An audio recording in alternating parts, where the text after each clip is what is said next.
Selamat malam, saudara-saudara. Kita bersyukur untuk kesempatan sekali lagi boleh bersama-sama melanjutkan pembahasan dari Kitab Wahyu. Sebelum kita mulai, mari kita berdoa. Tuhan, kami bersyukur Engkau memimpin kami, memberi kami kekuatan dan kerinduan dan kesempatan untuk terus belajar dari firman-Mu, Tuhan. Kami tahu kami hidup di akhir zaman dan kami perlu berjaga-jaga dan berdoa ya Tuhan, dan terus berdiri di atas kebenaran firman-Mu. Karena itu terus perlengkapi kami dan tolong kami Tuhan dengan firman-Mu, dengan hikmat yang dari firman-Mu. Kami boleh mengerti akan rencana Tuhan, mengerti akan apa yang Tuhan sedang lakukan sekarang dan di masa yang akan datang, dan kami boleh hidup di dalamnya, sesuai dengan rencana kehendak Tuhan. Kami serahkan PA kami dari awal sampai akhir ke dalam tangan-Mu, dalam nama Tuhan Yesus kami berdoa. Amin. Oke, Bapak Ibu, kita sampai di Wahyu 4 dan 5. Ya. Jadi kita akan melihat malam hari ini, Wahyu 4 dan 5. Kita akan baca, coba kita lihat ya, Wahyu 4 dari Alkitab kita. Kita baca beberapa ayat saja ya, sehingga kita menangkap apa di dalam pasal 4 ini yang dituliskan oleh Yohanes yang Tuhan nyatakan. 4 ayat 1. Kemudian daripada itu aku melihat sesungguhnya sebuah pintu terbuka di sorga. Dan suara yang dahulu telah kudengar berkata kepadaku seperti bunyi sangkakala. Katanya, naiklah kemari dan aku akan menunjukkan kepadamu ya apa yang harus terjadi sesudah ini. Segera aku dikuasai oleh Roh, dan lihatlah sebuah takhta terdiri di sorga, dan di takhta itu duduk seorang. Dan dia yang duduk di takhta itu nampaknya bagaikan permata yaspis dan permata sardis, dan suatu pelangi melingkupi takhta itu gilang gemilang bagaikan zamrud rupanya. Di sekeliling takhta itu ada 24 takhta, dan di takhta-takhta itu duduk 24 tua-tua yang memakai pakaian putih dan mahkota emas di kepala mereka. Dari takhta itu keluar kilat dan bunyi guru yang menderu, dan 7 obor menyala-nyala di hadapan takhta itu. Itulah ketujuh roh Allah. Saudara sekalian, Wahyu 4 dan 5 itu sangat penting sebagai satu kesatuan. Kenapa? Karena itulah inti kitab Wahyu. Kenapa dikatakan demikian, saudara sekalian? Ya, kenapa dikatakan demikian? Karena Yesus sebelum memperlihatkan Yohanes apa yang akan terjadi dalam sejarah, Yohanes diperlihatkan apa itu sorga. Ya. Jadi Yohanes diperlihatkan apa itu sorga, siapa yang bertakhta, siapa yang berdaulat, kuasanya seperti apa, kedahsyatannya seperti apa, baru diperlihatkan kejadian-kejadian yang akan datang. Supaya apa? Supaya Yohanes mendapat perspektif yang benar. Yaitu apa? Apapun yang terjadi dalam dunia ini, sorga tidak akan goncang. Itu intinya. Ya. Jadi Yohanes diperlihatkan ada sesuatu yang tidak berubah, yang kekal, yang stabil, yang tidak akan berubah, yaitu sorga dan ibadah di dalamnya. Jadi nanti ketika Yohanes melihat ke dunia kembali, apa yang terjadi di masa depan yang dahsyat itu nothing, saudara sekalian. Nothing itu, ya. Karena tidak ada yang bisa menggoncangkan, menyentuh, ya, menggoyang sorga dan rencana Allah sama sekali. Itu tujuannya. Sebab itu Wahyu 4 dan 5 harus dikasih lihat pada Yohanes dulu. Sebelum Tuhan kasih tahu meterai pertama apa, ya, sangkakala pertama apa. Sebelum itu. Supaya Yohanes punya perspektif yang benar. Kan seringkali orang itu terbalik ya. Yang dibaca sangkakala dulu, meterai dulu, cawan dulu.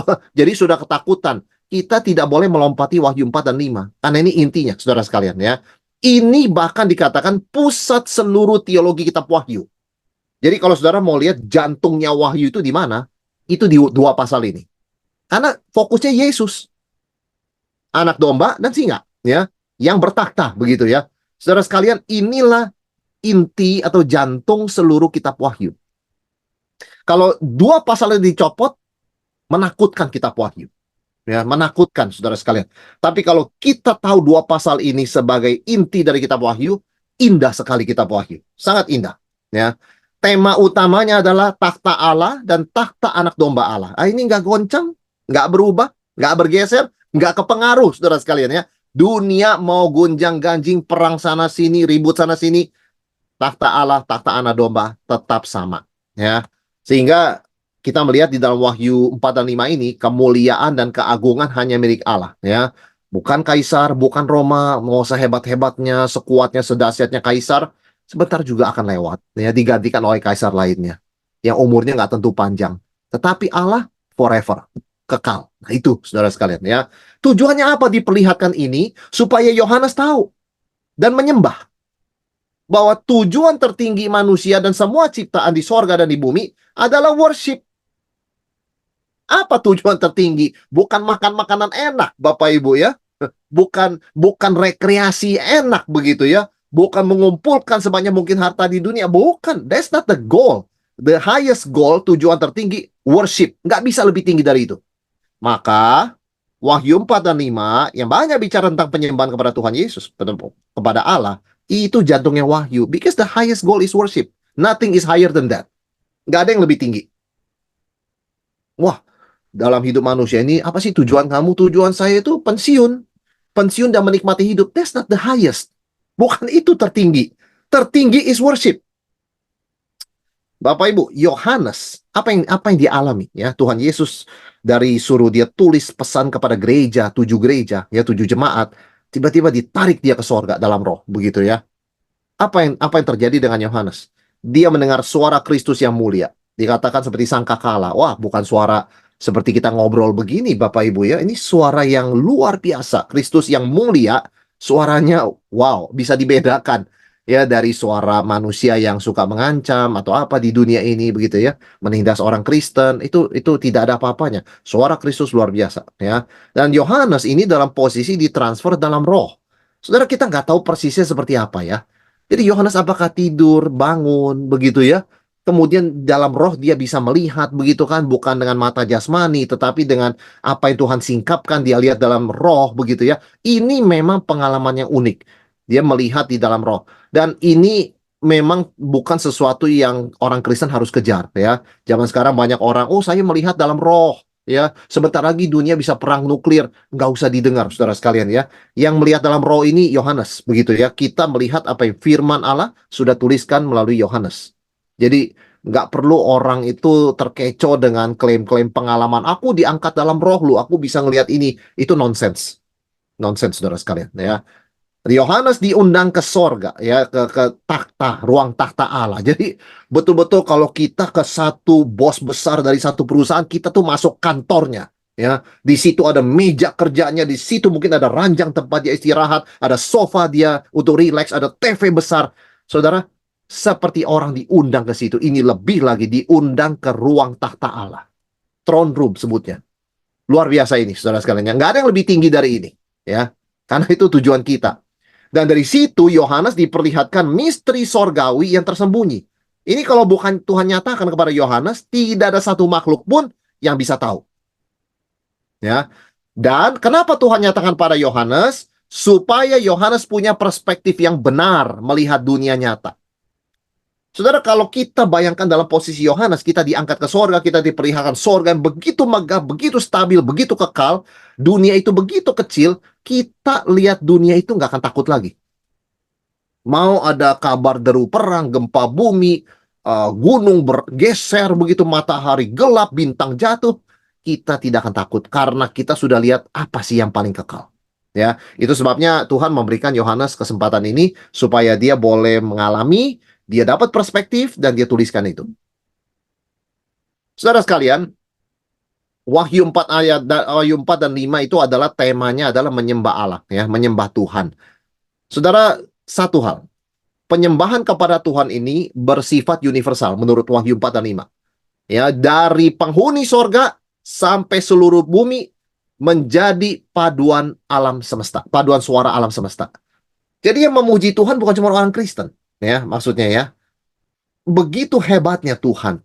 Sehingga suka nggak suka begitu ya, manusia atau bukan, itu akan memuji Tuhan. Dikatakan semua lutut akan bertelut, semua lidah akan mengaku. Ya, artinya meskipun orang tidak percaya pada Tuhan, mereka tidak bisa menyangkali kebesaran Tuhan. Tuhan tuh terlalu agung, terlalu besar. Ya, itu esensinya worship. Ya, di sini kita melihat apa alasan Yohanes menyembah Tuhan, apa yang dikatakan dalam Wahyu 4, ciptaan. Dalam Wahyu 5, penebusan. Ya, takhta Allah sang pencipta, takhta anak domba sang penebus. Creation and redemption. Jadi kita bersyukur pada Tuhan yang menciptakan kita dalam gambar rupanya. Ya, kita diciptakan, Dia pencipta kita. Dan kita sudah rusak karena dosa, kita bersyukur pada Tuhan menyembah karena Dia adalah penebus kita yang sudah jatuh dalam dosa. Dia our creator and redeemer. Ya. Yang ketiga, saudara sekalian, kita belajar di sini. Worship di bumi harus mengikuti pola di sorga. Nggak dibalik. Nggak dibalik, Bapak Ibu ya. Kita yang di bumi harus mengikuti yang di sorga. Dikatakan, pintu terbuka di sorga. Supaya Yohanes bisa lihat orang di sorga, makhluk di sorga itu ibadahnya seperti apa. Dan ibadahnya non-stop begitu ya. Itu biar jadi pola. Bagi orang di dunia, dalam hidup ini adalah semuanya ibadah kepada Tuhan. Ya. Dan waktu beribadah bersama-sama, itu jangan sembarangan. Tapi ada polanya, Bapak Ibu. Ya. Tidak bisa, oh ya kita rasanya enaknya begini begitu. Heavenly pattern. Saudara bahkan kalau baca kitab Ibrani, saudara tahu ya, kenapa Tuhan memberikan ukuran-ukuran tabernakel kemah suci, segini ukurannya ya, ruangannya ini, lalu ada selain ini ada 2 ruangan, ada 3 ruangan. Ternyata kata Ibrani itu mengikuti pola di sorga. Di sorga ada seperti itu. Heavenly tabernacle. Jadi yang disebut dengan worship bukan bumi mengatur sorga. Tapi bumi ikut sorga, belajar dari sorga gimana cara menyembah Tuhan.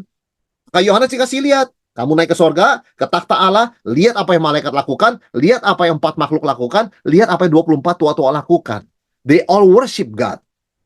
Ya. Dan kamu kasih tahu kepada jemaat. Begini loh cara worship, cara menyembah Tuhan. Dan saudara sekalian, apa yang dikatakan juga dalam Wahyu 4 dan 5, orang yang menyembah Tuhan setia kepada Tuhan sampai akhir. Ya. Artinya apa saudara sekalian? Dikatakan bunyi seperti sangkakala. Artinya akhir zaman itu sudah mulai. Kita hidup di zaman akhir ya, last days ya. Di mana penganiayaan akan bertambah pasti. Karena iblis tahu waktunya singkat. Saudara perhatikan ini. Kenapa menjelang akhir zaman penganiayaan tambah banyak? Itu bukan semata-mata karena skenario akhir zaman. Tapi iblis itu aware, dia conscious, dia tahu tuh, sadar. Waktuku makin short, makin pendek. Kesempatan aku mau menganiaya, aku mau menyusahkan orang Kristen, mau mengganggu pekerjaan Tuhan, aku akan lakukan my best. I will do my best untuk ganggu Tuhan. Itu iblisnya. Jadi jangan heran kalau menjelang akhir zaman, kita akan melihat begitu banyak kerusakan. Tetapi, kalau kita sudah baca Wahyu 4 dan 5, kita bisa setia sampai akhir. Ya, karena kita tahu endingnya gimana, saudara sekalian ya. Dan orang percaya dalam segala keadaan tetap menyembah Tuhan, bukan berhala, bukan kaisar. Karena begitu kita melihat sorga dan kemuliaan Tuhan, aduh, yang namanya patung itu jadi redup, yang namanya kaisar dengan baju emas itu jadi kusam. Saudara, saya baru masang lampu di dapur ya. Karena ya saya mau nambah terang aja di dapur, 1 lampu gitu ya, di bawah lemari. Saya baru tahu ya, lampu saya yang lama itu warnanya kuning loh. Karena yang lampu yang saya pasang itu putih. Saya nggak tahu itu selama ini kuning. Saya bilang, kenapa lampunya warna kuning ya? Kenapa pilih warna kuning waktu itu? Saudara, itu kelihatannya putih kalau nggak dibandingkan dengan yang putih. Begitu dibandingkan dengan yang putih, saya lihat side by side, it's yellow. Luar biasa. Kalau kita bandingkan kemuliaan dunia ini, yang kita bilang hebat, brilian, bersinar dengan Tuhan, wah tiba-tiba jadi kusam dan redup, saudara sekalian ya. Itu sebab Yohanes diperlihatkan. Ketika kita tahu Yerusalem baru, langit baru, bumi baru, sorga ya, begitu mulia, begitu agung, apalah dunia ini, saudara sekalian ya, sangat-sangat suram ya, sangat-sangat suram. Itu Yohanes diperlihatkan ya. Dan saat yang sama Yohanes diberikan firman. Ya, artinya apa yang kamu dengar ini adalah firman Tuhan. What should happen? Apa yang pasti terjadi? Yang harus terjadi itu dalam ayat pertama dikatakan, naiklah kemari, aku akan menunjukkan kepada kamu apa yang harus terjadi. Wah, kalau harus berarti kita sebut dengan kedaulatan Allah. Nggak bisa enggak. Ini bukan opsi. Divine necessity. Ya. Yesus berkata dalam Lukas, aku harus ke Yerusalem. Siapa bisa stop dia? Itu rencana Tuhan. Harus di situ bukan paksaan, bukan gak ada pilihan. Itu kedaulatan Tuhan dan nobody can stop it. Itu divine necessity. Jadi Yohanes diperlihatkan supaya Yohanes tahu apa? Tuhan unstoppable, nggak bisa diganggu gugat, nggak bisa dihalangi siapapun rencananya. What will happen? Ya, apa yang harus terjadi? Luar biasa, ya. Jadi skenario akhir zaman pasti terjadi, saudara sekalian, ya. Tidak usah diragukan lagi, ya. Karena Tuhan berdaulat dan menetapkan segala sesuatu. Jadi kalau kita dengar berita, oh di Timur Tengah lagi panas, ya. Oh, Iran menembak Israel, itu sudah pasti. Itu nggak bisa dihindari, saudara sekalian, ya. Hal-hal begitu memang sudah dikatakan oleh Yesus, kamu akan melihat bangsa bangkit melawan bangsa, kerajaan lawan kerajaan, kamu akan mendengar deru kabar perang, tapi jangan terkecoh. Itu belum kesudahannya. Tapi kamu mesti berdoa dan berjaga-jaga. Itu pasti terjadi. Mau dialog seperti apapun, mau bagi supaya damai seperti apapun, saudara, dikatakan apa yang harus terjadi. Nggak bisa nggak. Ya, karena ini semua adalah didikte oleh kehendak Allah yang berdaulat. Jadi ini sangat-sangat penting sekali, ya. Dalam Wahyu 4 dari ayat pertama saja begitu limpah kita lihat, ya, begitu limpah, ya, banyak hal diajarkan di sana. Tapi intinya kembali kepada firman Tuhan yang tidak mungkin gugur, tidak mungkin kembali dengan sia-sia, pasti menggenapi apa yang Tuhan perintahkan. Nah, kemudian Yohanes, saudara sekalian, diperlihatkan apa? Takhta Allah. Wah, ini luar biasa. Inti dari penglihatan Yohanes apa? Allah, yaitu takhta Allah. Ya, dia melihat takhta begitu kan, ya. Takhta itu kan adalah melambangkan otoritas dan kuasa Allah. Ya, jadi Allah itu betul-betul berkuasa. Tuhan itu berkuasa, dia tidak terganggu dengan apapun yang terjadi karena dia yang mengarahkan sejarah begitu. Takhta itu dikatakan, kalau saudara baca baik-baik itu tadi kita sudah baca, ya, dikelilingi oleh 4 makhluk, 4 living creatures, dan 24 tua-tua, 24 elders, itu istilahnya. 4 living creatures, 24 elders, ya. Saudara mungkin bertanya, makhluk ini makhluk apa begitu, ya? Saudara, ini adalah makhluk sorgawi, ya. Di sorga juga ada makhluk, saudara sekalian, ya, serafim, kerubim, ada malaikat begitu, ya. Ada 4 makhluk, ada 24 tua-tua.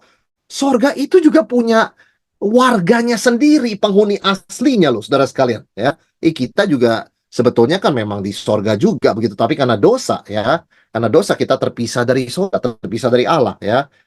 Nah, penglihatan ini sebetulnya menegaskan apa? Kedaulatan Allah atas seluruh ciptaan dan sejarah, ya. Tuhan itu in control, ya. Dan apa yang Yohanes lihat di situ? Allah itu sangat agung, ya. God is so great, ya. Sehingga digambarkan itu sulit dengan apa? Akhirnya dengan apa? Pada waktu itu barang mewah itu kan batu, ya, saudara sekalian, ya. Batu berharga, precious stones sebutnya, ya. Ini bukan batu-batu yang kita buat batu akuarium begitu, ya, batu-batu untuk jalanan, bukan loh. Ini precious stones, ya. Batu-batu yang mahal, ya, yaspis, sardis, zamrud, ya. Saudara kalau lihat itu di gambar yang saya di foto yang ada, yaspis itu bahasa Inggrisnya jasper, ya. Kayak gitu tuh bentuknya, saudara sekalian, ya. Kemudian sardis itu carnelian. Lalu zamrud itu emerald. Ini kan, wah, kalau saudara ngerti batu-batu, saya yakin, ya, ada di antara kita yang mengerti batu berharga, itu sangat indah sekali. Tapi nggak begini, takhta Tuhan jangan digambarkan begini, orang berkata, tapi kan diamond lebih mahal, Pak, begitu, ya. Bukan, ya. Saudara bayangkan, ya, Yohanes itu nggak punya kata-kata, ya, untuk menggambarkan agungnya Tuhan sampai dia pakai batu berharga, ya. Batu-batu ini digunakan karena keterbatasan bahasa manusia untuk menunjukkan bahwa Allah begitu mulia, begitu agung, sangat beda dari manusia, ya. Dan bukan hanya itu, Yohanes melihat apa? Pelangi di sekitar takhta Allah. Apa artinya pelangi, saudara sekalian? Kita tahu, yang mengadakan pelangi kan Tuhan. Dan Tuhan itu mengadakan pelangi untuk menunjukkan dia setia, ingat kepada perjanjiannya. Yaitu apa? Tidak akan lagi mengirimkan air bah, ya. Mengingatkan akan kemurahan Allah. Betapapun manusia nanti melawan Tuhan, jahat sama Tuhan, ya, tidak peduli, bahkan merusak ciptaannya, Tuhan tetap tidak akan kirimkan air bah. Kenapa? Karena itu kesetiaan Tuhan. Saudara, Yohanes melihat satu keagungan, kebesaran, kesetiaan, kemurahan Allah, itu luar biasa, ya. Kata-kata apa dia bisa keluar? Bisa ngomong, saudara sekalian, ya. Kita begitu melihat sesuatu yang agung, kita tuh nggak ada kata-kata, Bapak Ibu. Kata-kata itu sangat terbatas ya.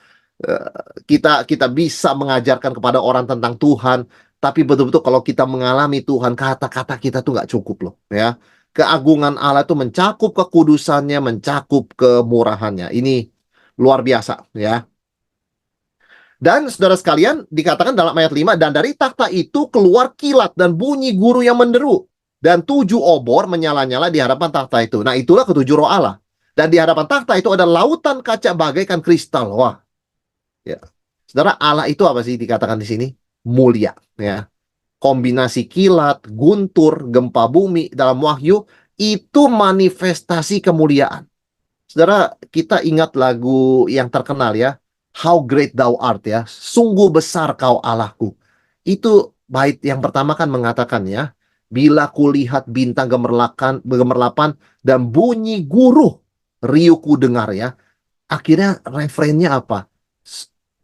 Dancing my soul begitu ya. Maka aku memuji kebesaranmu, ajaib Tuhan, besar Tuhan ya. Saudara, itu memang fenomena-fenomena alam ini menggambarkan kemuliaan Tuhan. Luar biasa. Kemudian Allah itu roh. Sebab itu dikatakan 7 obor, 7 roh Allah. Kita tahu angka 7 adalah berarti kesempurnaan, bukan harafiah 7, kecuali 7 gereja. Itu harafiah 7. Ya. Tetapi 7 di situ pun lebih dari sekedar harafiah. Itu berlaku untuk semua gereja Tuhan. Segala abad, segala tempat. Nah, 7 roh Allah juga jangan dibilang, oh Roh Kudus ada 7 ya. Bukan. Melambangkan bahwa roh Allah yang tunggal itu, yang satu itu sempurna. Perfect ya. Karena 7 itu angka perfect. Jadi Roh Kudus di dalam kepenuhan kuasanya. Ya. Dan Allah itu kudus ya. Saudara, ada 2 macam laut ya dalam kitab Wahyu ya. Laut harafiah dan laut simbolik ya. Kalau laut harafiah itu tempat antikristus keluar, nanti kita akan lihat ya. Tapi laut simbolik itu melambangkan kekudusan dan perbedaan kualitatif Tuhan dan manusia. Di sini lautan kristal. Saudara, nanti saya loncat sedikit ya. Nanti di akhir zaman di Yerusalem baru nggak ada laut lagi ya. Laut itu lambang kejahatan. Nanti kita akan bicara lebih lanjut kenapa demikian ya. Tetapi ada lautan kaca seperti kristal, bukan air. Lautan kaca. Karena kenapa? Itu mengkilat, mencerminkan, memantulkan kristal ya. Itu memantulkan kaca itu kemuliaan Allah. Jadi saudara bisa bayangkan sangat-sangat bersinarnya, terangnya, mengkilapnya ya. Mengkilapnya sorga itu ya, takhta Allah ya. Wah, jadi Yohanes ini betul-betul dia itu dibanjiri dengan keagungan kemuliaan Allah sampai dia bingung saudara sekalian ya. Mau ngomong apa? Ya, kekudusan Tuhan itu yang menghakimi dan menyingkirkan segala yang tidak kudus. Saudara coba bayangkan di dalam ayat yang uh, di ayat yang ke-6 ya, dikatakan dan di hadapan takhta itu ada lautan kaca ya, bagaikan kristal. Di tengah-tengah takhta itu sekelilingnya ada 4 makhluk penuh dengan mata, sebelah muka dan sebelah belakang. Wah, ya. Jadi ini tambah misterius dengan apa Yohanes lihat ya. Sebelum kita masuk ke sana, kita kalau mundur ke ayat 4 dikatakan, di sekeliling takhta itu ada 24 tua, ada 24 takhta, di takhta itu duduk 24 tua-tua yang memakai pakaian putih dan mahkota emas di kepala mereka. Saudara, 24 tua-tua itu bukan manusia ya. Bukan manusia, itu heavenly beings, makhluk sorgawi mirip malaikat. Tapi mereka disebut 24 elders. Kita jangan bilang 24 angels. Kita bilang elders, kita pakai kata elders ya. Angels lain lagi. Tapi mereka penghuni sorgawi asli. Maksudnya memang Tuhan menciptakan mereka untuk di sorga begitu ya. Seperti malaikat begitu kan. Mereka itu apa saudara sekalian? Mereka adalah saksi penebusan dan keselamatan manusia. Mereka bukan bagian keselamatan karena mereka nggak pernah jatuh dalam dosa, nggak perlu diselamatkan. Tapi mereka saksinya. Nanti kita baca di pasal 5. Jadi 24 tua-tua itu adalah saksi. Dan sudah tahu angka 24 itu penting sekali. 12 plus 12 ya. 12 suku perjanjian lama plus 12 rasul perjanjian baru mewakili seluruh anak-anak Tuhan, seluruh gereja Tuhan dari perjanjian lama sampai perjanjian baru sampai Yesus datang yang kedua kali ya. Jadi ini penting sekali, setiap makhluk sorgawi ada peranannya. Ada yang namanya penghulu malaikat, namanya Michael, melawan iblis. Ada namanya malaikat kepala Gabriel, menyampaikan berita baik kepada Maria. Ya, ada serafim yang terbang sekeliling takhta Allah dengan 6 sayap. Ya, 2 sayap tutup mata, 2 sayap terbang, 2 sayap tutup kaki. Ada lagi kerubim dengan pedang menyala-nyala menjaga jalan kepada pohon kehidupan. Ya, menjaga takhta Allah itu bait Allah di kabut perjanjian. Saudara, sorga itu punya sistem sendiri, luar biasa ya. Nah, apa tuh peranan 24 tua-tua ini? Saudara, tadi saya sudah katakan ya, 12 PEL, 12 PB. Mereka adalah representasi atau perwakilan sorgawi dari seluruh orang percaya. Orang percaya sebelum Yesus datang, perjanjian lama. Orang percaya setelah Yesus datang, perjanjian baru. Ya, sebelum dan sesudah Yesus datang. Itu diwakili ada 24 tua-tua. Saksi keselamatan. Tugas mereka menyembah Allah. Jadi, mereka diciptakan untuk menyembah Allah. Sebetulnya kita juga. Ya. Kita juga, saudara sekalian ya. Cuman kita ditugaskan juga seperti Adam Hawa membawa seluruh ciptaan menyembah Allah melalui mandat budaya. Cuman Adam kan gagal. Ya, yang berhasil Yesus kan, Adam kedua. Mereka berjubah putih, memakai mahkota emas. Oh, jadi mulia nih, saudara sekalian ya. Jubah putih melambangkan kesucian, emas melambangkan kemuliaan. Nah, mereka justru sujud di hadapan Tuhan dan meletakkan mahkota emas di hadapan tahtanya. Ini kan ada syair di dalam lagu Suci, Suci, Suci ya. Kalau saudara baca bait keberapa itu ya dalam bahasa Inggris dan Indonesia, ini ada disebutkan 24 tua-tua ini melemparkan mahkotanya ya. Artinya apa, saudara sekalian? Yang layak dapat hal yang mulia yang kita punya itu Tuhan. Apa yang paling mulia dalam diriku? Di dalam 24 tua. Yang paling mulia adalah mahkotaku. Kasih ke Tuhan. Tuhan begitu mulia sehingga dia layak mendapatkan the best yang saya punya. Itu dia. Ya. Itu artinya, saudara sekalian. Nah, mereka menyembah Allah bersama dengan 4 makhluk hidup. Ya, yang akan kita baca, kita akan lihat habis ini. Nah, mereka dengan 4 makhluk hidup ini tim, worship team di sorga ya, bersama malaikat tentunya, saudara sekalian ya. Mereka menyanyikan lagu-lagu pujian kepada Allah dan mereka masing-masing memegang kecapi dan mangkuk-mangkuk penuh dupa yang digambarkan sebagai doa-doa umat Allah. Jadi mereka ya dipercayakan oleh Tuhan juga ya, memegang mangkuk atau cawan. Itu cawan isinya apa? Doa kita.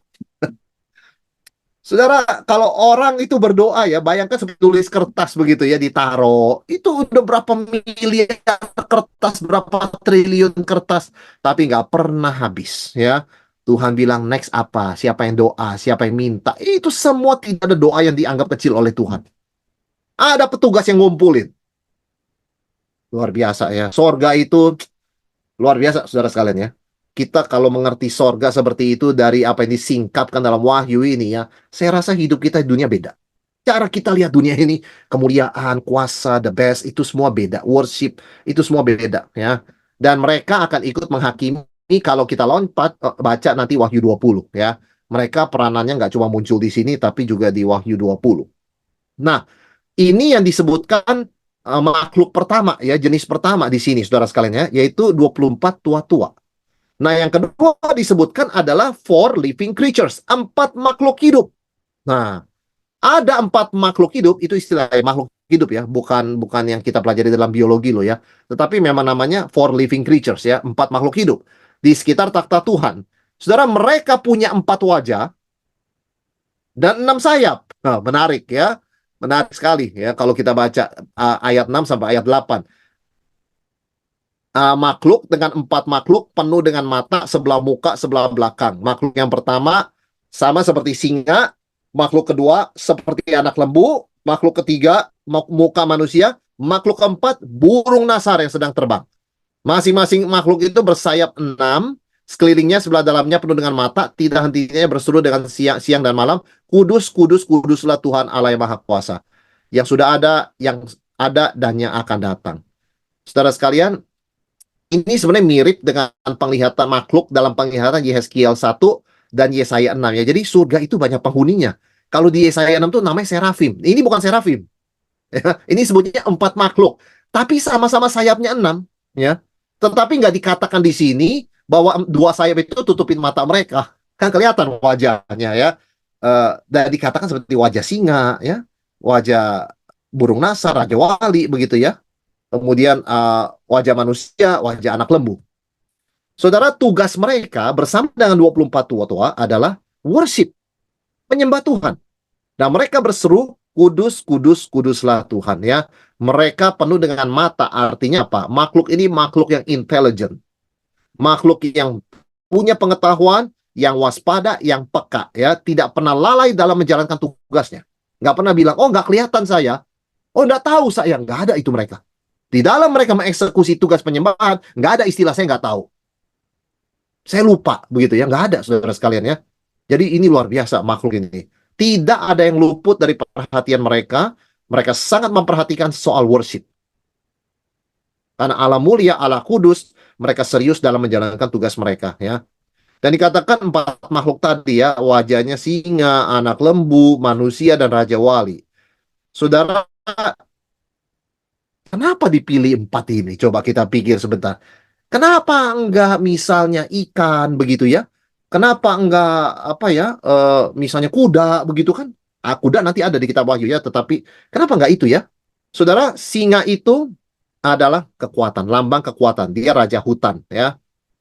Kemudian anak lembu itu adalah binatang beban ya, pelayanan. Kemudian manusia itu bicara kepandaian ya.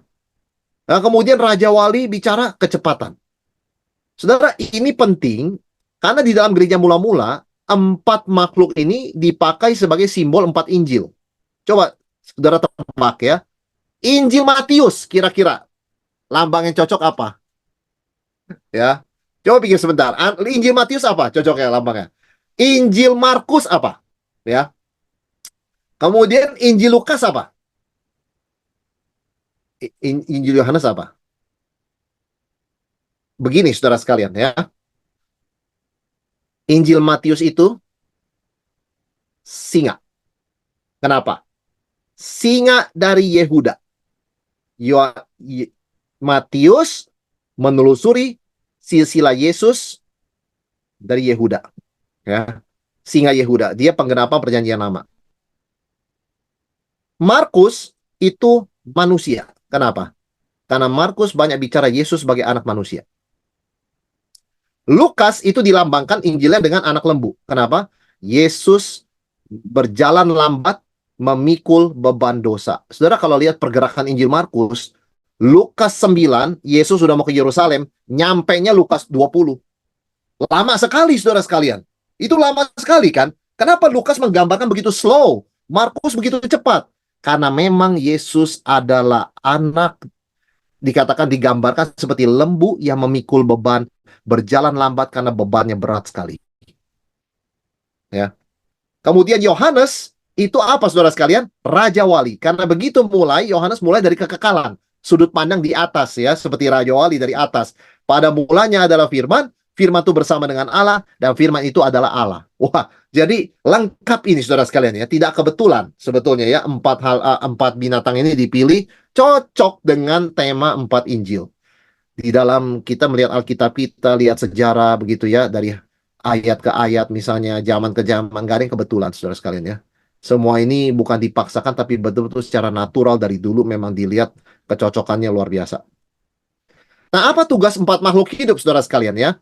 Mereka punya 6 sayap, artinya bicara apa? Bicara speed. Ya, 6 sayap itu kan cepat sekali geraknya berarti ya, lebih dari 2 sayap, seperti kita lihat pada burung, begitu kan? Jadi mereka cepat melakukan kehendak Allah, tidak tunda-tunda ya. Mata di sekeliling tubuh dan di bawah sayap itu menandakan kewaspadaan dan pengetahuan ya. Saudara, keempat makhluk ini memimpin pujian dan penyembahan non-stop. Perhatikan nih ya, non-stop. Ini makhluk nggak pernah berhenti loh saudara sekalian ya. Terus-menerus menyembah Tuhan. Luar biasa ya. Waduh, kita nggak bisa bayangin kalau kita manusia begitu ya, makannya kapan, apanya makan. Ya makanya mereka bukan manusia saudara sekalian. Mereka itu disebut 4 makhluk hidup. Diciptakan khusus untuk tugas penyembahan.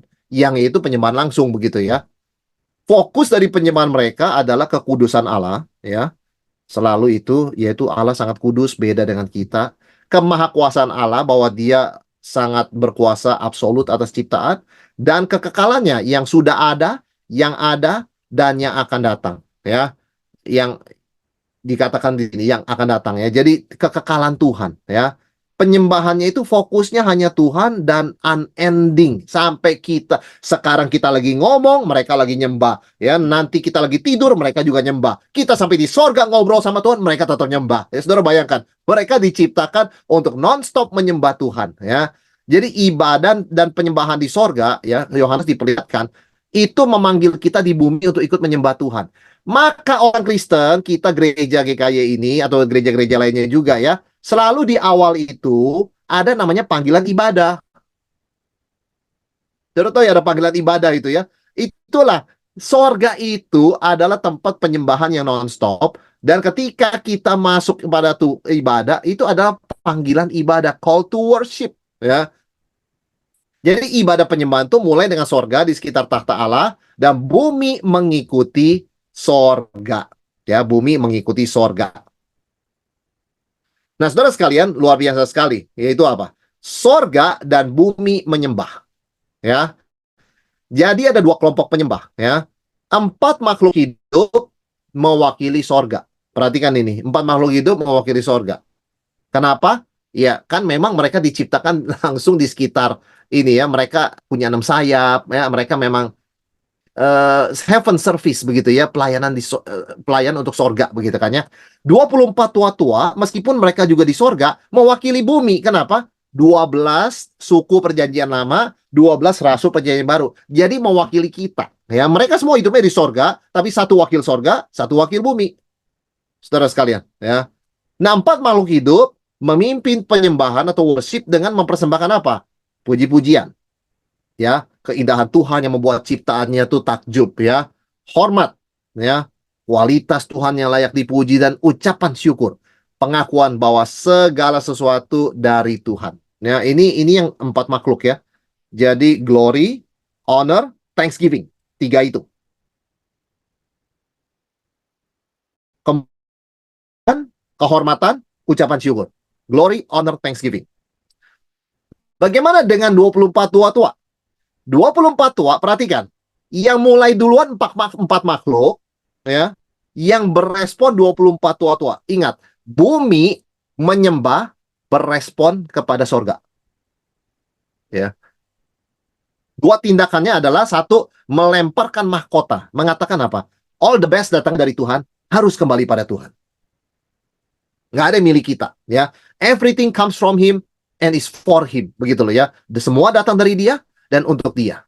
Dan memuji dan menyembah Allah ya, dan Tuhan layak dimuliakan. Saudara yang di bumi mengikuti yang di sorga, menyembah Tuhan.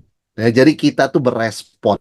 Worship itu respons ya kepada penyataan kebesaran Tuhan yang diperlihatkan oleh empat makhluk hidup. Ya, jadi kita memuliakan Tuhan dan memuliakan Tuhan karena Dia adalah pencipta segala sesuatu. Saudara, kita kalau hidup setiap hari begitu ya, kita melihat langit yang biru ya, atau kita melihat cuaca hujan guruh, guntur, petir begitu ya, atau kita melihat pemandangan yang indah begitu ya. Saudara, ingat worship ya. At least dalam hati kita begitu ya. Kita sungguh takjub ya. Karena Tuhan menciptakan segala sesuatu termasuk diri kita. Dan kalau kita melihat badan manusia ya, luar biasa. Mata kita kalau kelilipan langsung otomatis refleks, nggak ada yang merencanakan, keluar air mata, membersihkan, dan itu air yang paling bersih untuk mata kita, lebih bersih dari obat tetes mata ya. Saudara bayangkan ya, nggak pernah ada orang menjadi buta karena air matanya karena begitu bersih, begitu pure. Kalau nggak lihat ciptaan begitu wonderful begitu ya, lihat badan manusia yang lemah dan bisa tua ini begitu wonderful ya, bisa melindungi kita dari virus, infeksi ya, kelilipan dan sebagainya. Saudara, kita harus menyembah Tuhan. Ya. Jadi sebetulnya agak membingungkan kalau ada orang berkata, saya lagi susah nyembah Tuhan nih, hati saya lagi susah. Saudara, hidup penuh dengan kesusahannya. Tapi at least kalau kita ngelihat keindahan ciptaan Tuhan dan wonderfulnya tubuh manusia ya, dan hidup yang Dia berikan ya, itu pun cukup sebenarnya untuk menyembah Tuhan. Meskipun kita masih penuh dengan masalah yang lain. Luar biasa ya. Ketika kita melihat begini di Wahyu 4 dan 5, apakah kita masih punya waktu ya memikirkan masalah sepele-sepele yang membuat kita malas-malasan menyembah Tuhan? Itu satu pertanyaan refleksi saudara sekalian ya. Sorga dan bumi menyembah ya. Saudara, satu hal yang saya katakan waktu kita menyimpulkan Wahyu 4 ini ya, kita tuh perlu terus growing ya, bertumbuh dalam ibadah dan penyembahan kita. Karena kita akan selamanya menyembah Tuhan. Memang kita nggak seperti 24 tua atau empat makhluk ya. Kita kita nggak seperti itu ya, terus menerus begitu kan ya. Eh, kita itu kan akan berinteraksi dengan Tuhan, makan buah dari Taman Firdaus Allah, begitu ya, minum dari air kehidupan ya. Kita akan macam-macam gitu ya di sorga, di langit bumi baru begitu kan. Tetapi esensinya kan penyembahan begitu ya. Yang mengingatkan kita Tuhan itu mulia dan agung, melampaui kata-kata dan panca indera kita untuk memahami. Ya kalau kita lagi lemas begitu kan masuk ibadah di gereja, kita lemas begitu kan. Saudara kita ingat aja begini. Biar kita nggak menyembah Tuhan, itu empat makhluk nonstop menyembah Tuhan. Serafim nonstop bilang suci, suci, suci, kudus, kudus, kudus. Itu semua Tuhan nggak berhenti disembah. Ya. Dan itu panggilan untuk kita begitu ya. Secapek, sesedih apapun kita, ketika itu waktunya menyembah Tuhan bersama-sama dengan umat Tuhan di gereja, berikan hati kita sepenuhnya. Ya. Karena Tuhan itu layak disembah ya. Itu dan tujuan hidup tertinggi manusia itu bukan makan, bukan minum, tapi worship saudara sekalian ya. Segala yang kita lakukan itu kan adalah tindakan ibadah kepada Tuhan. Dan Tuhan adalah raja yang layak dipuji dan disembah selamanya. Ya, saudara kita sudah lihat bahkan beberapa makhluk diciptakan khusus untuk menyembah Tuhan selamanya. Empat makhluk hidup itu ya. Demikian pula 24 tua-tua. Jadi Tuhan itu kudus, maha kuasa, dan kekal. Saya tidak bisa bayangkan ya. Sudah pakai mahkota, lempar. Pakai mahkota, lempar. Semua tindakan itu ya. Dari 24 tua-tua. Nerima dari Tuhan, kembalikan pada Tuhan. Terima dari Tuhan, kembalikan pada Tuhan. Itu bagian dari ibadah kita. Ya. Nah, saudara sekalian, masuk ke dalam Wahyu 5. Apa yang kita temukan di sana? Maka aku melihat di tangan kanan dia yang duduk di atas takhta itu sebuah gulungan kitab yang ditulis di sebelah dalam dan sebelah luarnya dan dimeterai dengan 7 meterai. Dan aku melihat seorang malaikat yang gagah yang berseru dengan suara nyaring, katanya, siapakah yang layak membuka gulungan kitab itu dan membuka meterai-meterainya? Tetapi tidak ada seorang pun di sorga ataupun yang di bumi, yang di bawah bumi yang dapat membuka gulungan kitab itu atau yang dapat melihat sebelah dalamnya. Maka menangislah aku dengan amat sedihnya, karena tidak ada seorang pun yang layak dianggap layak untuk membuka gulungan kitab itu atau melihat sebelah dalamnya. Lalu berkatalah seorang dari tua-tua itu kepadaku, janganlah engkau menangis. Sesungguhnya singa dari suku Yehuda, yaitu tunas Daud, telah menang, sehingga ia dapat membuka gulungan kitab itu dan membuka ketujuh meterainya.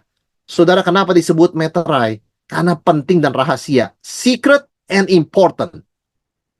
Itu dimeteraikan maksudnya, ditutup saudara sekalian ya. Apa isi gulungan kitab itu? Rencana Allah, future. Ya, sebenarnya rencana Allah begitu ya, dari kekal sampai kekal, tapi rencana Allah termasuk masa depan ya. Isinya adalah penghakiman. Lalu isinya adalah soal kerajaan Allah. Waduh, itu kan barangnya hal-hal yang kita ingin tahu, apalagi Yohanes anak Tuhan ingin tahu begitu kan ya. Tapi ternyata ketika ditanya oleh malaikat, ya, dikatakan oleh malaikat yang gagah, siapa yang layak membuka gulungan kitab dan kasih tahu isinya apa? Nggak ada orang yang berani ngomong. Nggak bisa, karena nggak ada yang qualified, saudara sekalian. Nangis Yohanes. Kenapa? Kalau begini, kita nggak selamanya buta dong tentang rencana Tuhan. Kalau begitu, selamanya rencana Tuhan secret dong. Kita nggak pernah bisa tahu. Saudara, ada istilah ya dalam bahasa Indonesia, mati penasaran. Istilah itu. Sampai mati nggak tahu. Aduh, sedihnya bukan main. Yohanes seperti itu loh. Sudah sampai di sorga, nggak tahu masa depan. Nggak tahu rencana Tuhan. Kenapa? Nggak ada yang bisa buka gulungan kitab itu. Siapa berhak dan qualified membuka meterai kitab itu? Saudara bisa bayangkan emosi Yohanes ya. Sampai di sana tapi nggak bisa. Nggak bisa tahu. Bayangkan orang tua jauh-jauh terbang ke luar negeri karena anaknya nggak mau dikontak. Sampai ke luar negeri, ketok pintu anaknya. Anaknya nggak kasih tahu dia di mana, nggak pernah mau ketemu. Coba sedihnya seperti apa. Itu orang tua kita manusia ya. Yohanes dibawa ke sorga, diperlihatkan ini itu, tapi rencana Allah ditutup. Dia menangis, saudara sekalian ya. Dikatakan ya, menangis dengan amat sedihnya. Coba, coba Selami kedalaman emosi Yohanes ya. Sedih sekali loh. We don't know the future. Future itu gelap sekali. Kita nggak tahu. Selamanya kita tuh nggak dapat bagian itu. Tapi Yohanes dihibur. Ya. Karena malaikat akan tanya siapa yang layak membuka, tidak seorang pun. Saudara, konsekuensinya kalau gulungan kitab itu tidak dibuka, nggak ada misi keselamatan. Karena kalau nggak dibuka, ya nggak dieksekusi kan? Itu kan tetap selamanya cuma rencana doang. Eksekusinya kapan? Tapi kita bersyukur, ya. Seorang dari tua-tua berkata, jangan nangis, ya. Yesus singa Yehuda, tunas Daud, dapat membuka gulungan kitab itu, bahkan membuka ketujuh meterainya. Saudara sekalian, kenapa? Karena Yesus sudah berkorban, ya. Karena Yesus sudah menebus manusia. Ayat 9. Dan mereka menyanyikan suatu nyanyian baru, katanya, engkau layak menerima gulungan kitab itu dan membuka meterai-meterainya, karena engkau telah disembeli dan dengan darahmu engkau telah membeli mereka bagi Allah dari setiap suku dan bahasa dan kaum dan bangsa. Saudara, Yesus layak, ya, karena dia sudah berkorban. Dia sudah membeli, ya, manusia dengan nyawanya sendiri, dengan darahnya. Luar biasa, ya. Kita begitu lega, ya, begitu membaca ayat 9 ini, ya. Saudara, kita betul-betul tergantung kepada Yesus penuh, ya, untuk mengerti rencana Allah bagi hidup kita dan sejarah. Betul-betul tanpa Yesus, kalau Yesus nggak datang dalam dunia ini, kalau kita nggak kenal Tuhan Yesus, kita tetap dalam kegelapan, ya. Dan tanpa sadar kita tetap dalam air mata begitu, ya, nggak tahu loh ke depan tuh mau jadi apa, ya, seperti apa. We don't know. We will never know. Selamanya gelap, ya. Jadi tanpa Yesus tidak ada seorang pun dapat mengenal Tuhan, mengenal kehendaknya, mengenal rencananya bagi hidup kita, ya. Jadi luar biasa. Di sini bahkan untuk mengetahui masa depan nggak bisa tanpa Yesus. Jangankan keselamatan, saudara sekalian, ya, nggak bisa tanpa Yesus. Masa depan pun nggak akan tahu tanpa Yesus. Puji Tuhan, Tuhan kita Yesus Kristus membuka gulungan kitab itu. Sekarang kita tahu. Apa gulungan kitab itu? Ya, kitab Wahyu, saudara sekalian. Ya, Wahyu 6 sampai Wahyu 6, Wahyu ini semua sampai 22. Jadi andaikan, nih saya katakan andaikan, ya. Andaikan misalnya tidak ada yang buka gulungan kitab itu, ya Wahyu berhenti aja sampai 5. Nggak ada yang tahu apa yang terjadi. Ya kalian siap-siap aja, nggak akan dikasih tahu. Wah, itu kan sangat-sangat menyedihkan, ya. Tetapi kita bersyukur Tuhan Yesus qualified, ya. Dan siapa Tuhan Yesus digambarkan di sini? Menarik sekali, saudara sekalian, ya. Yesus itu begitu mulia sehingga tidak bisa dengan satu gambar. Ayat 5 mengatakan Yesus singa dari Yehuda. Ayat 6, aku melihat di tengah-tengah takhta dan keempat makhluk itu, di tengah-tengah tua-tua itu berdiri seekor anak domba, seperti telah disembeli, bertanduk 7, bermata 7, itulah ketujuh roh Allah yang diutus ke bumi, ya. Jadi, saudara sekalian, Yesus adalah singa dari suku Yehuda. Suku Yehuda, sukunya Daud, ya. Sukunya Daud adalah leluhurnya Yesus Kristus. Jadi, juru selamat, Mesias, harus dari suku Yehuda. Nggak boleh dari suku lain. Dan Yesus dari suku Yehuda. Ya, saudara, kalau lihat, ya, di dalam janji Tuhan melalui Yakub sebelum dia mati, dia kasih tahu, ya, kepada Yehuda, kamu, nanti keturunan kamu ada yang jadi raja. Raja yang dijanjikan Tuhan. Itu penggenapannya kepada Yehuda, ya, dari garis Yehuda, saudara sekalian. Jadi Yesus adalah penggenapan janji Allah tentang Mesias dari garis Yehuda. Dan Yesus bukan cuma singa yang luar biasa, ya, kuat dan, ya, kita katakan ganas begitu, ya. Kalau dia menyerang, ya, wah, luar biasa powerfulnya. Tapi sangat lembut, dia anak domba. Yaitu apa? Dia rela mati bagi orang berdosa sampai dia menang atas dosa dan maut, ya. Saudara, Yesus sebagai anak domba adalah tokoh utama di sorga, karena dikatakan pada ayat yang ke-6, di tengah-tengah takhta, di tengah-tengah keempat makhluk, di tengah-tengah tua-tua, berdiri seekor anak domba. Yesus is the center of heaven.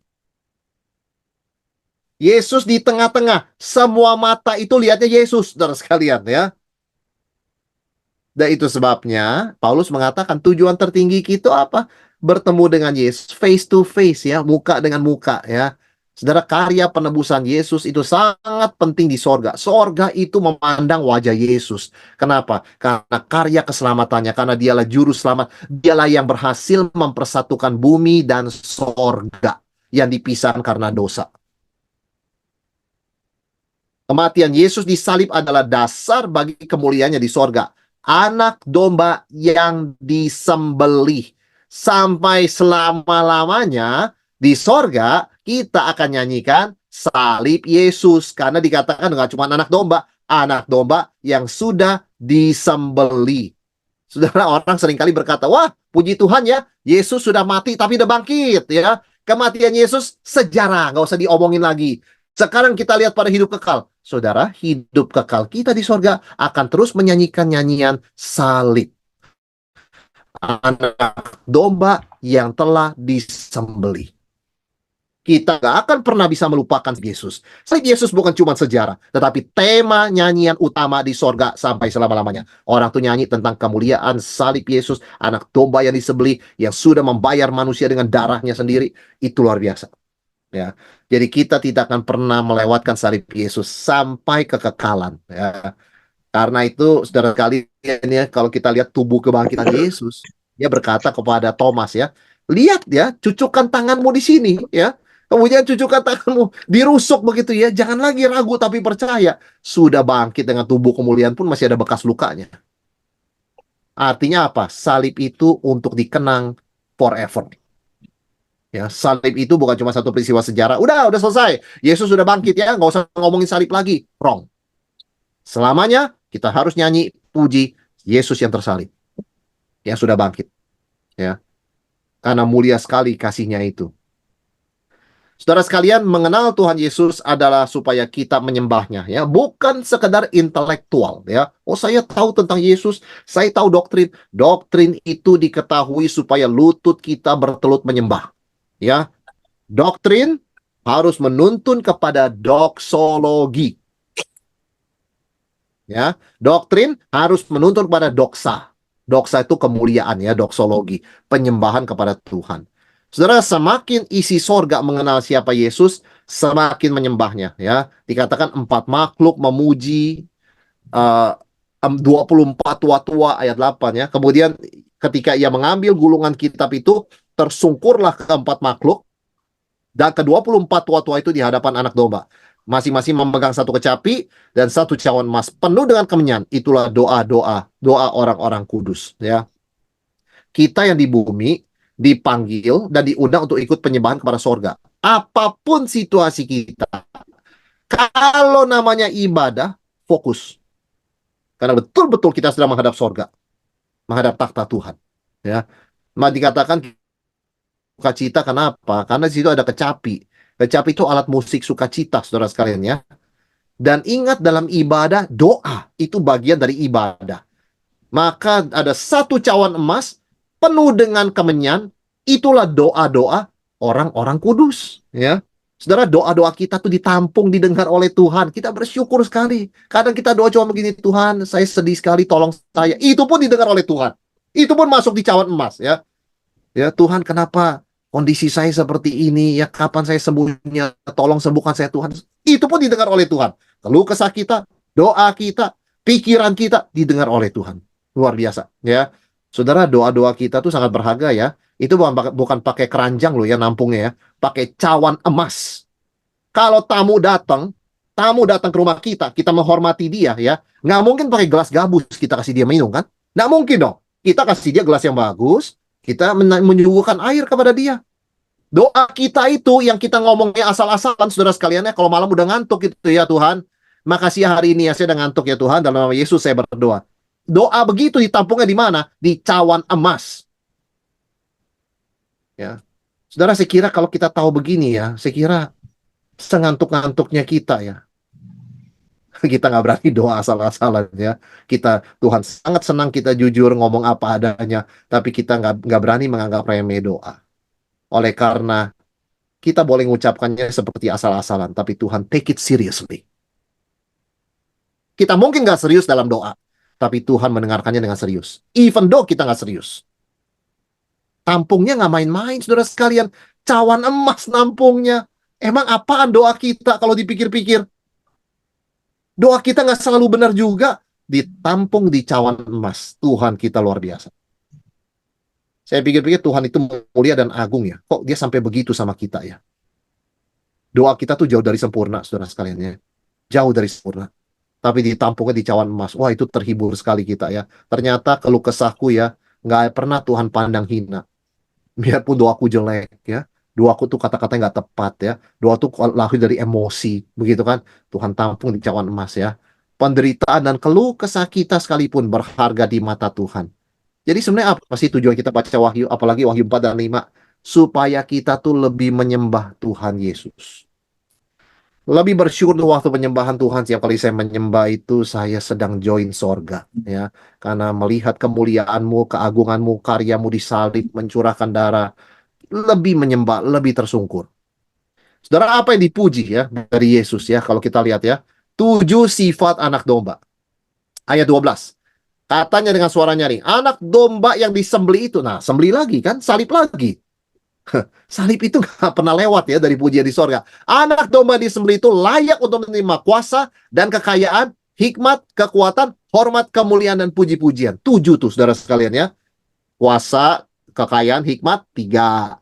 Kekuatan, hormat, kemuliaan, 6. Puji-pujian, 7. Jadi ada 7 ya. 7 itu angka sempurna. Artinya Yesus sempurna. Ketujuh karakter anak domba itu luar biasa kalau dibagi dari 2 ya. Satu bicara sifat keilahiannya, yaitu apa? Kuasa, kekayaan, hikmat, dan kekuatan. 3 lagi bicara apa? Reputasinya di mata ciptaan. Dia dihormati, dipuji, dimuliakan. Jadi, saudara sekalian ya, dari perspektif Yesus, dari esensi Yesus pada dirinya, maupun perspektif kita terhadap Yesus, perfect. Sempurna. Itulah Tuhan kita ya. Seluruh ciptaan di mana saja harus memberikan hormat, kemuliaan, puji-pujian bagi anak domba yang layak karena sifat keilahiannya itu. Jadi kita di sorga nyanyinya temanya Yesus, saudara sekalian ya. Tema kita nyanyi di sorga, banyak kan nyanyi tentang Yesus. Luar biasa ya. Nah, mereka menyanyikan lagu baru, yaitu apa saudara sekalian? Lagu penebusan, The Song of Redemption ya. Kalau kita lihat misalnya fokusnya itu adalah Yesus ya, anak domba Allah, anak domba layak ya, disembah karena pengorbanan dan penebusannya. Yesus menebus manusia dari seluruh bangsa ya, dari seluruh bangsa. Ayat 13 ya, dan aku mendengar semua makhluk yang di sorga, yang di bumi, yang di bawah bumi, yang di laut, dan semua di dalamnya berkata, bagi dia yang duduk di atas tahta dan bagi anak domba adalah puji-pujian dan hormat dan kemuliaan dan kuasa sampai selama-lamanya. Saudara sekalian, anak domba itu disembah sama mulianya dengan Allah ya. Inilah esensi worshipnya Kristen. Trinitarian, Tritunggal. Kita mulai kebaktian kita ini dalam nama Allah Bapa, Allah Putra, dan Allah Roh Kudus. Kita mengakhirinya dengan doksologi. Puji Allah Bapa, Putra, dan Roh Kudus. Kita terima berkatnya, Tritunggal juga. Kiranya kasih dari Allah Bapa, anugerah dari Tuhan Yesus, persekutuan Roh Kudus menyertai kita. Ibadah Kristen, dari awal sampai akhir, sampai pengakuan imannya, aku percaya kepada Allah Bapa, Allah Anak, dan Allah Roh Kudus, itu Trinitarian, Tritunggal. Di sini kita melihat Yesus, mulianya sama dengan Allah Bapa ya. Seluruh sorga dan bumi menyembah anak domba yang mulia dan dahsyat ya. Dan yang luar biasa dikatakan kita dijadikan apa? Dan engkau telah membuat mereka menjadi suatu kerajaan, kingdom, dan menjadi imam-imam bagi Allah kita, dan mereka akan memerintah sebagai raja di bumi. Wah, kita dijadikan kings ya, dan priest ya, raja dan imam. Raja memerintah atas ciptaan seperti Adam. Ya, berkuasalah atas ciptaan, berkuasalah atas burung-burung, itu raja. Tapi juga imam, bawalah semua ciptaan dan dirimu menyembah Tuhan. Semuanya itu ada untuk kemuliaan Tuhan. Jadi kita peranannya 2, nggak mungkin dipisahkan. Kita raja, karena kita mewakili Tuhan, berkuasa atas ciptaan, si Adam gagal. Tapi kita bersyukur Yesus, Adam kedua berhasil. Dan kita akan memerintah bersama dengan Kristus atas alam semesta, atas ciptaan. Pemerintahnya adil, yang kudus ya, seperti Tuhan Yesus. Tapi kita akan memerintah itu tujuannya apa? Supaya membawa mereka, mempersembahkan mereka untuk kemuliaan Tuhan. Jadi kita imam ya. Saudara, sebagai imam kita menyembah Tuhan, membawa jiwa menyembah Tuhan ya. Kita jadi saksi Tuhan ya. Sebagai raja kita memerintah di bumi karena kita adalah keluarga kerajaan Allah. Kita keluarga raja. Kalau raja memerintah, kita ikut memerintah ya. Dan ada progres ya di dalam pemerintahan. Kalau kita lihat ya, di dalam Wahyu 11 ayat 15, 17, 19, Allah dan Kristus memerintah.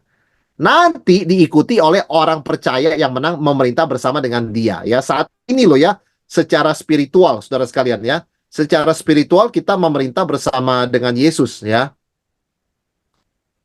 Dan secara total ya nanti ya, segenap orang kudus memerintah selamanya di langit dan bumi yang baru. Jadi kerajaan Allah, kata Yesus, mulainya seperti biji sesawi, seperti biji yang kecil, jatuh ke tanah, tumbuh pohon, pohonnya begitu besar sampai burung-burung bisa bikin sarang di sana. Itulah kerajaan Allah. Saudara perhatikan, berapa sih orang Kristen? 12 orang. Ya, mulainya dari 12 orang ya. Sekarang berapa? 2 miliar. Itu angka doang ya. Saya bicara angka saudara sekalian ya. Saudara bayangkan dahsyatnya kerajaan Allah. Itu baru di bumi ya. Itu baru di bumi loh. Dan ini sejarah baru 2000 tahun loh saudara sekalian ya. Saudara bayangkan di sorga ya. Itu kerajaan Allah itu total yang menguasai sorga dan bumi. Itu namanya God's Kingdom. Maka kita orang Kristen berdoa, Your kingdom come. Datanglah kerajaanmu. Jadilah kehendakmu di bumi seperti di sorga. Saudara, proses ibadah di sorga ini ditutup dengan 4 makhluk hidup plus 24 tua-tua berkata amin dan sujud menyembah. Ini adalah ibadah yang kekal, di mana setiap kita dipanggil untuk ikut serta. Luar biasa ya saudara sekalian ya. Kalau kita lihat sebagai kesimpulan, tugas utama kita itu menyembah Tuhan ya. Itu lahir dari kekaguman, ketakjuban akan Tuhan, karakter dan karyanya. Saudara, kalau kita makin menjalani hidup ini, kita makin takjub ya akan hal-hal kecil ya. Hal-hal kecil luar biasa. Ini Tuhan baik sekali. Tuhan sangat bijaksana. Tuhan maha kasih, maha murah. Selalu aja dia menyediakan. Saudara, saya kalau baca berita ilmu pengetahuan penemuan gitu ya, saya nggak habis takjub ya. Baru ditemukan, beritanya ini keluar 2 minggu lalu kalau nggak salah. Ternyata di perut bumi ada samudra, ada air yang volumenya 3 kali lipat Atlantik plus Pasifik plus India Ocean. Coba saudara pikirkan sebentar ya. Di perut bumi yang panas itu, ya, dekat situ ada samudra yang ukurannya totalnya 3 kali seluruh samudra di muka bumi. Makanya bumi nggak pernah kepanasan kena api neraka. Di bawah situ kan volcano semua. Kenapa kita selalu ada air ya? Dari mana itu saintis pada dapatnya? Dari diamond. Diamondnya basah. Diamondnya itu lingkungannya basah dan dingin. Nah mungkin api. Itu pasti air. Luar biasa. Baru bumi lu saudara sekalian ya. Baru berita aja ya. Apalagi kita mengalami sendiri. Itu kita kagum, takjub ya Tuhan, Engkau begitu besar. Dan betul-betul tulus dari hati kita ya.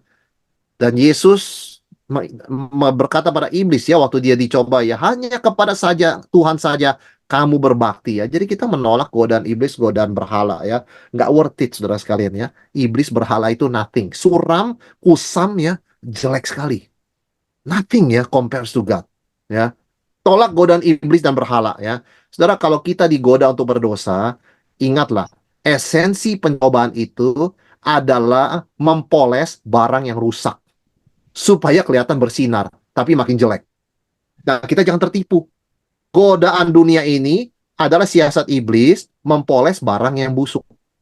Dipoles supaya bagus, tapi esensinya busuk. Yang sungguh-sungguh mulia, sungguh-sungguh agung, sungguh indah itu Tuhan. Nah, kita masih ketarik ke sana. Jangan ketarik sama godaan dunia ini ya. Mata mata kita terus memandang kepada Tuhan yang berdaulat dan layak disembah.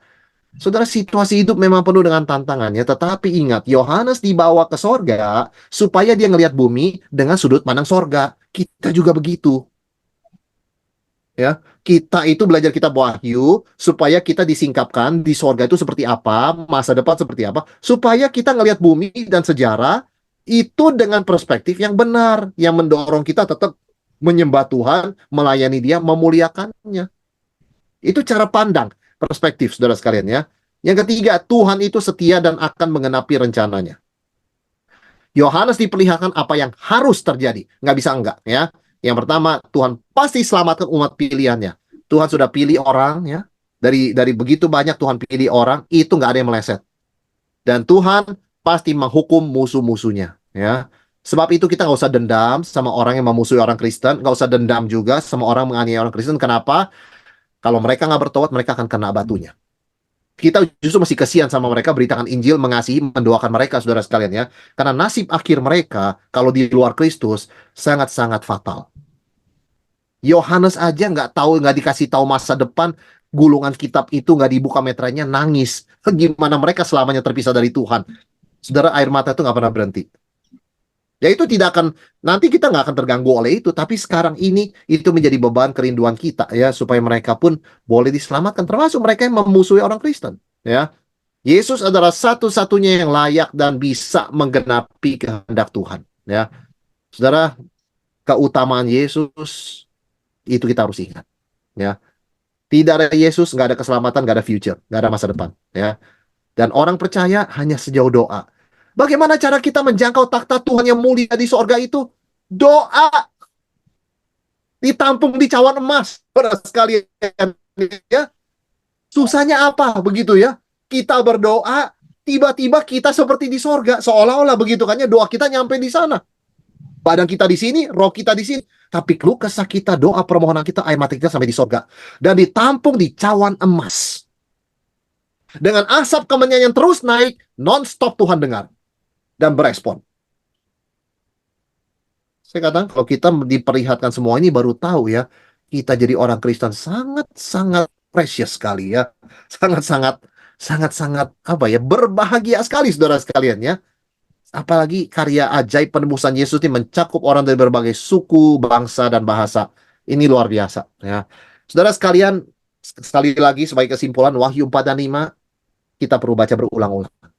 Karena itu jantungnya kitab Wahyu, dan boleh dikatakan itulah tujuan hidup tertinggi kita, worship Tuhan ya. Oke saudara sekalian, demikian ya materi PA kita Wahyu 4 dan 5. Saya kembalikan kepada Losesem, silakan boleh memandu kita dalam sesi selanjutnya.